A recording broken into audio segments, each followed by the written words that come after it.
Hello, this is Revolution Reviews, and with Josh and me, Ryan, and we are reviewing today The Nice Guys. The Nice Guys! This film stars Russell Crowe and Ryan Gosling. You may sort of see a bit of a trend from the previous video. The main star, one of the main stars should I say, is Ryan Gosling. We just reviewed Drive, which was Ryan Gosling as the main character. Yep. Would have been good as well if Russell Crowe's in that film, because then we could relate to it, but he wasn't. But I think this could be a great start for like a perfect combination of two actors for this. Because this film is just really good.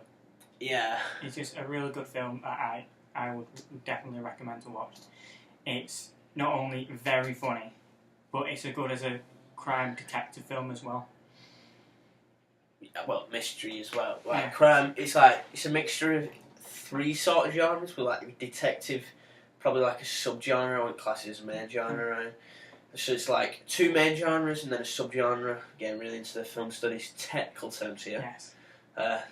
This will please many film fans, maybe. But anyway, the main two genres is mystery and crime, and the subgenre is detective. I'm not too sure, but actually, crime. Sorry, and the subgenre is detective because like they sort of come together as a nice pair. I've got the poster of. See, it did. Yes. Ryan thought I was messing around, putting it on this slide we have on a screen. I've just felt my chair go down as well. Need a new chair. But anyway, it says nice pair. Ryan thought I was messing around when I was putting on the poster. Actually, I didn't know that quote was. I was messing around, but it came to benefit us anyway. But yeah, like let's talk about the mystery side of this film, Ryan. Yeah, because did it work well as a mystery crime film? Yeah, it did, because it wasn't predictable. You may have guessed where it was going, and it didn't necessarily go that way either. And it was working things out at the same pace as Ryan Gosling and Russell Crowe, detectives. I think as well, like with mysteries, like Ryan said, like quite a lot of mysteries. Your brain's sort of working like, oh, who's done this, who's done that, where's it going to lead to, what's going to be the final resolution to the film. And I think with this film, it sort of leads you down that path a little bit. Like, not completely down, probably like a quarter of the way down, and then it's just like, bam, no, you was wrong. That is not the way the film is going. A quote, I'm going to quote, I'm not sure who it was now, but it was definitely a critic I saw. But if you're a big fan of Shane Black, he was the director, and I think he wrote the script for this as well. He directed Kiss Kiss Bang Bang with Robert Downey Jr. and Val Kilmer. I got his name right? Yeah. I think I've... Anyway, the Val guy and Robbie Downey Jr., like, them two work well together in that film. Basically, he seems to find, like, two actors that are good, like, and just make their partnership even better, because Robbie Downey Jr. and Val Kilmer, I'm sure I've got his name right, in Kiss Kiss Bang Bang, another mystery crime film, detective as well. Amazing. Nice Guys. Actually, if it was released last year, it would have been a 10 year from Kiss Kiss Bang Bang, but it's actually 11 years. But we're not reviewing Kiss Kiss Bang Bang, we're reviewing The Nice Guys. It's like the Shane Blackiest of Shane Black films. That's what the critic said. Yeah. So if you're a lover of Shane Black, you like Kiss Kiss Bang Bang, you will absolutely adore this film. Yeah. Like 100%. Yeah, it is just really funny as well. It's just hilarious, just start to finish, but as well as having a couple of serious moments as well. Yeah, like yes, I know. You have to in mystery, crime, detective films. You have to have serious points, but when the film becomes a bit too serious, I don't know if you noticed it as well, but like when there's like say like violence, we'll talk about that in a bit more depth soon. Like when there's like violence going on and stuff. Like, and you're thinking, oh, it's getting a bit dark now. It's not where I saw the film going. So like you don't doubt the film. You sort of like, oh, this could become interesting. not in the way like you want it to become interesting. I'm sort of contradicting myself though, saying like it's not a film. The way that you want the film to go. Basically, you want the film to go in any direction because obviously the creativeness of film itself. Like you want it to go any way it possibly can do and explore every avenue it possibly can. Because it's the love. If you love film, for the love of film, should I say? And this, I forgot my point. Should I say? And basically, I was back onto the violence. And like the violence, when the violence is becoming too serious, what does the film do, Ryan? It's on the screen, Ryan. It's on the screen. Yeah, there's some comedic relief to. Yes. Comedic relief too. Yeah. Ryan, I was developing that point so much. You literally had like 2 minutes to read where which point I was relating to. But like Ryan said, there is what? Comedic relief to like put it back on track. But the violence, like there was like violence, but it didn't go up too. We'll develop the violence point now. Yeah. It didn't go too much into the gore. It was still like it was violence, and I was okay with it. Yeah, well, I think it was okay even if it was gory as hell, right? It wouldn't have made a change to the film. It was still a great film, even if there was like smacking each other with like they just ripped off someone. It still would be a good film. Yeah. Actually, probably be a better film if that did happen because it'd be funnier. But like Ryan said, like the violence, like there is gore in the film, but it's not like obscene gore. Yeah, it went off button. It's not like I'm gonna have to leave for the toilet. It's not like that. And even if there is gore that you like, because we may have different tolerance levels to gore, we may think it's acceptable. It's not like off-putting gore where it's like people as soon as they see the sight of blood,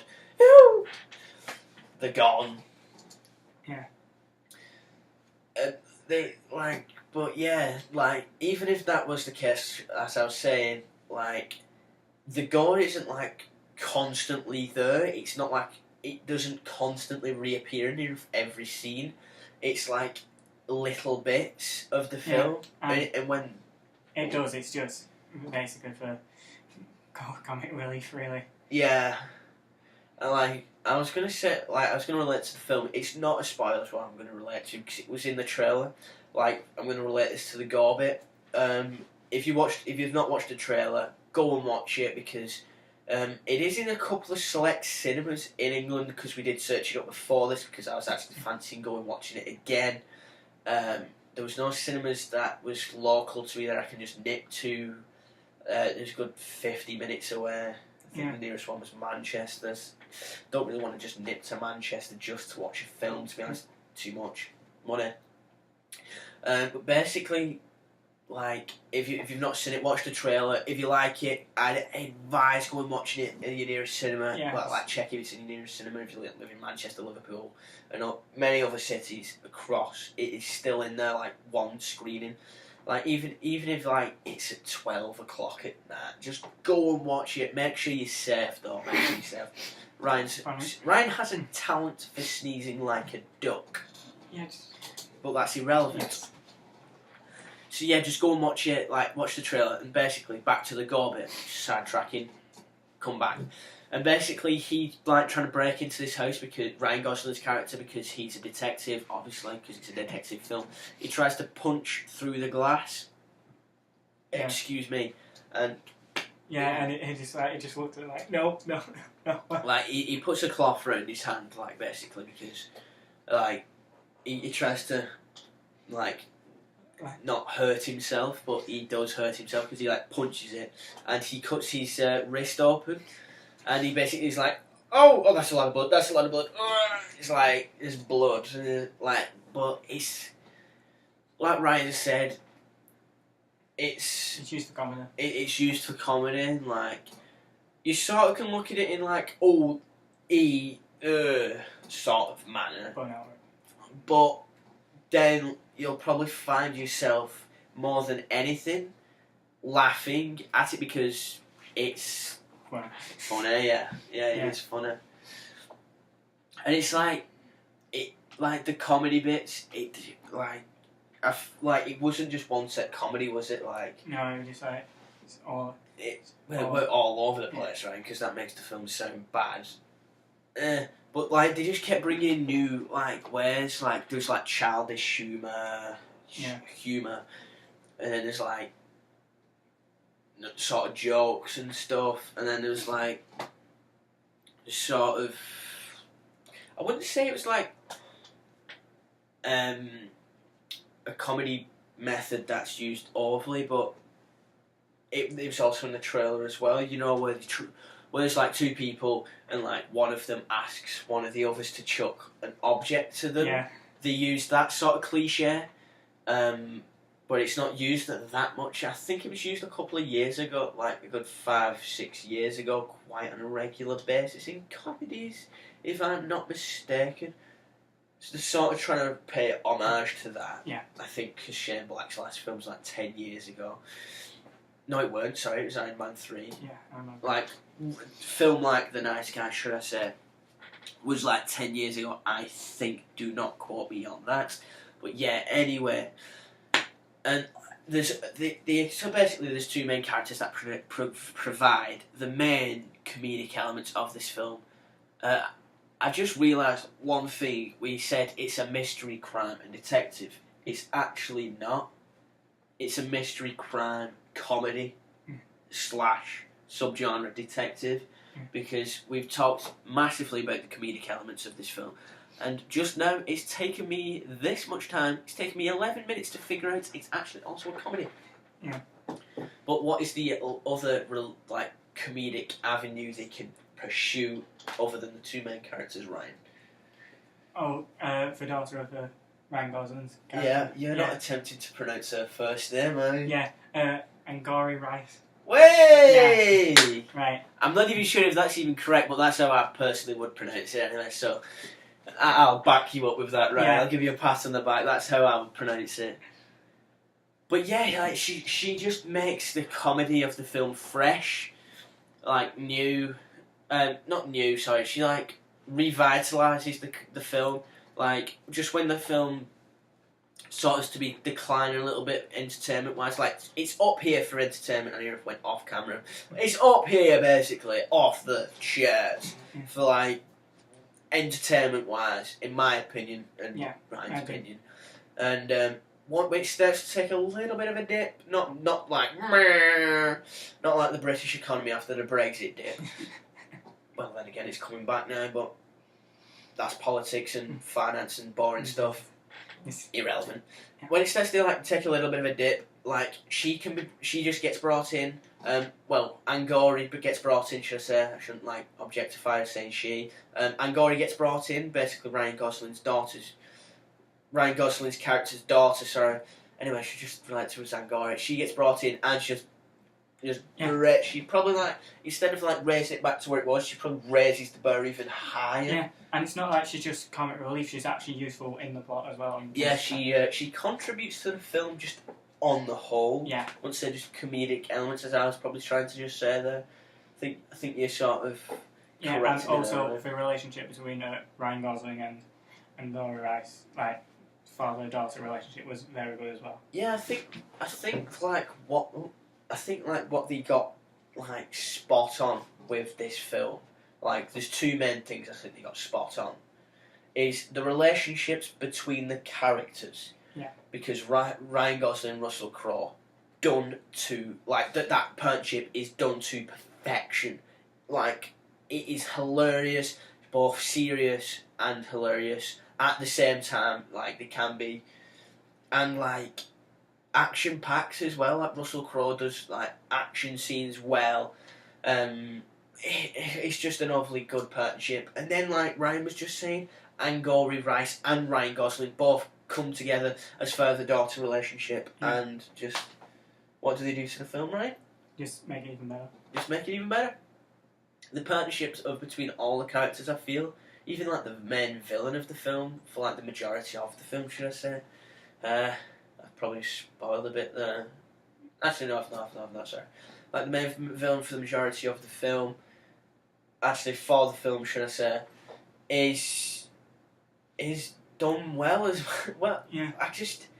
basically, just to summarise it all up right here now for the characters and sort of finish the characters off, like nail the final hammer in the character's coffin and put it to rest, is the characters are done to perfection. Yeah. They're done well. Just go and watch the film if you can. I can't big it up enough. And the last and final point, Ryan, take it away because it was your point. Yeah, you can elaborate upon this. And it's the bottom of the list on the PowerPoint slide.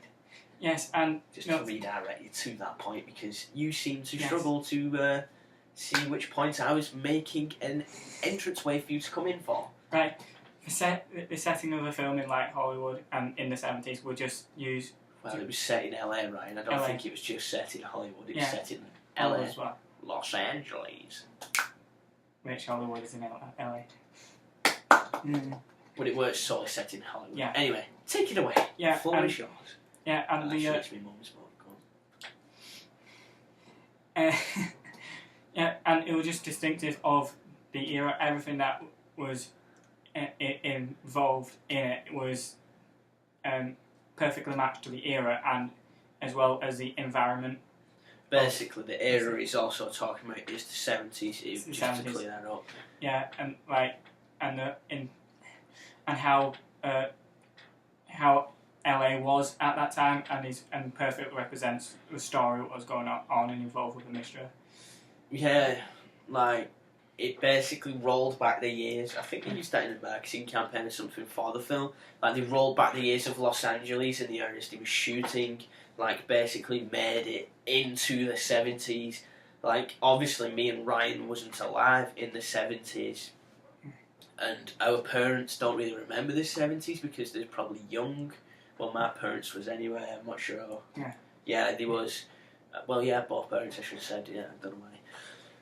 We're young in the 70s, so they don't really have that much of a recognition because they're more sort of like 80s. Yeah, I don't know why that's even relevant, but anyway, so like the 70s. To me, it feels the 70s. Yeah. From what I've seen of films portraying it before this film. It just cries out 70s. And just overall, it's just an excellent film. They also do something also really well with the era of the film.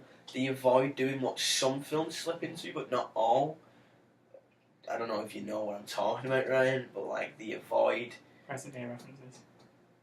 You could have said that with a bit more enthusiasm, not just they avoid using present day references.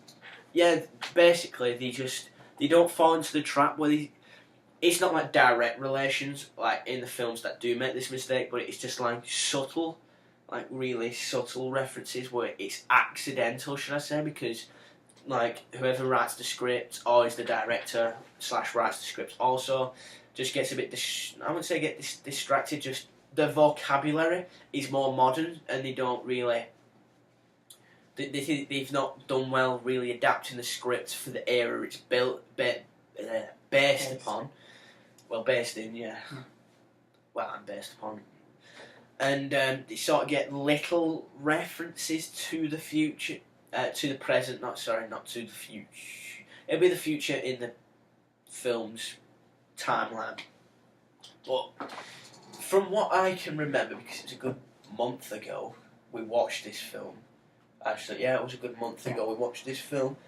They avoid present day references, so that's a box you can check off. They portray the 70s well and avoid using present day references. So to round off the film, Ryan, what is your overall scores on the doors? This is a solid 9 out of 10 film. This is just really good. I'm just go out and watch it. 9 out of 10? Yeah. You know, in the last video we did the giraffe scores out of 10. Yeah. And I basically got you to do the scores before we started the review. I forgot to do that this time because it was a new thing and I forgot. It's been a good month since we recorded the last review. Well done, me. But anyway, I've been waiting for this film for a good 6-7 months before the film was released, and I built my high hopes up. Like I was swinging for a home run for this film, and Oh, sorry about that. I don't know. It's because it's a 20-minute review. And it's actually a 20-minute good review, whereas the last long review we did was on Batman vs Superman. Yeah. I've made that my goal to get that in every single review since you've seen that film. I don't know if you've noticed. You sort of could have noticed when I was writing the notes. Tried to do it, but I was like, can't bring myself to do it, but I've got around to doing it. Basically, the last review was a negative review that was longer than 20 minutes because the film's atrocious. This film is amazing! I'm going to rate this at 9.5 out of 10. Okay. Because my hopes were so high, and the film came along and I was like, oh, I hope it doesn't finish like below my hopes. It finished up here, above my hopes. I just realised I've done like the level thing, like I'm trying to swat away a bee in a rave. Use the hands, yeah, in general. So basically, it met my expectations. So if you have any or had any previous expectations but didn't get around to watching The Nice Guys, what would you recommend they do, Ryan? Go and watch it. Or if you're unable to watch it, make sure anyway. you go into Amazon. No, Ryan. No. We want there to be a sequel of this film. No. No, Ryan. No, that is not. If you want. Right, I'm going to say this now, just because you brought that up. If you want a sequel to a film and you do not want to go and pay to go to the cinema and watch the film, and you want to watch the film, please go on like Tuesday or something if you're in the UK, because that's when the fares are cheaper, like ticket prices are cheaper.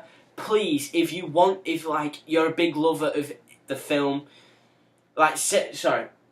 I'm like, you may not know, you may not want a sequel because you've probably not seen the film. But if you've seen the film and you want to re-watch it again, if the film is in the cinema, I know it's like really hard what I'm going to say after this cinema point, but if the film is still in the cinema, go on like a cheap Tuesday, as they call it over here, or Save a Tuesday, and watch the film again.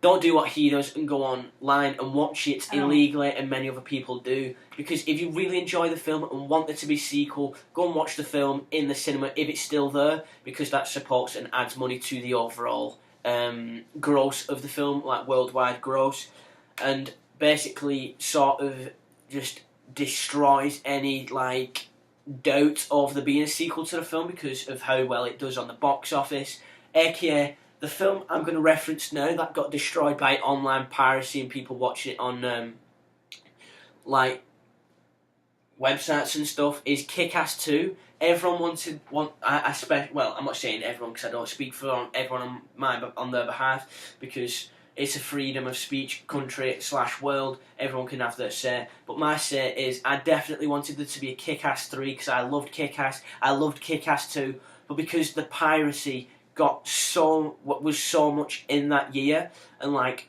Kick-Ass became the most pirated movie of Kick-Ass 2, should I say, of all time. It basically just destroyed the film franchise of Kick-Ass, and there is not going to be a Kick-Ass 3 unless the demand for it is really, really, really, really overwhelming for the studio, which it's not. So at the moment, no Kick-Ass 3, because piracy obliterated the shit out of the box office, like potential growth the film was going to have. So do not go and watch the film in the cinema. Don't go and pirate it. And if the film is not in a local cinema and you are unable to get to the cinema, please wait and get it on DVD, because in my opinion, and Ryan's opinion will back this up, this film is definitely worth paying money for. Batman vs Superman, go and watch that on a piracy link, because nobody wants Zack Snyder to direct another film if I don't know where it's going to go ever, because all of his films have been shit. I've not sworn for the whole review, but I just feel really passionately about this subject. Just please don't pirate this film, because I'm holding out for a sequel. It did well at the box office, but it didn't like double its budget. Which, if it basically, in my eyes, if it doubles its budget, it's near enough assured to get a sequel. Like, there is talk about a sequel, but it's sort of back and forth. Like, it didn't make that much money as we was expecting, but it did get critically acclaimed. Oh, it didn't make as much money as we was expecting. The fans loved it. They want more. Didn't make as much budget. It's basically in the middle of going no sequel, yes sequel, go ahead. It's in that stage at the moment. So if you can and are willing to pay money for it to go and watch this, please go and watch it. You will help the film's cause dramatically because you'll help to push it closer and closer as I'm coming closer to the screen to end this video. You'll push it closer and closer to getting a well-deserved sequel because this film is pure genius and comedy gold because Ryan Gosling and Russell Crowe, probably one of the best films they've ever done. Yeah. Then again, I've not seen 300, was it, or something he was in? Russell Crowe? Well, they thought it'd be funny to, in like an ancient Rome sort of film, they'd leave a gas canister in a chariot. I don't think. Oh, you're thinking of Gladiators, not Gladiator, not 300. Sorry, that's a different sort of. Zack Snyder film. Gladiator was Zack Snyder. 300. And then again, 300's not that good. I've never watched it, so Gladiator. Anyway, it's been Josh. And Ryan. From what? Revolution Reviews. He balls that up in the intro 5 times in a row. He said Revelation. But anyway, it's been Revolution Reviews, and it's me. And Ryan. Signing off. Au revoir.